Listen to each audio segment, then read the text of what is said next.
వాయుగుండంగా మారుతున్న అల్పపీడనం దక్షిణ బంగాళాఖాతంలో పొంచి ఉన్న మరో తుఫాన్ ముప్పు.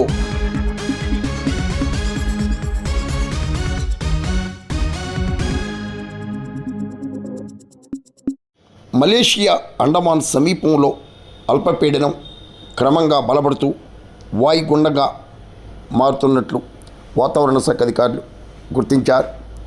తదుపరి మరో 48 గంటల్లో ఇది దక్షిణ బంగాళాఖాతంలో తుఫాన్గా మారే అవకాశం ఉందని రాష్ట్ర విపత్తుల నివారణ సంస్థ అధికారులు ఒక అంచనా వేస్తున్నారు. ఉపరితల ఆవర్తన ప్రభావంతో నైరుతి బంగాళాఖాతం శ్రీలంక సమీపంలో కూడా మరో అల్పపీడనం ఏర్పడే అవకాశాలు కూడా పుష్కలంగా ఉన్నాయని అమరావతి వాతావరణ శాఖ అధికారులు, భారత వాతావరణ శాఖ అధికారులు వివరిస్తున్నారు.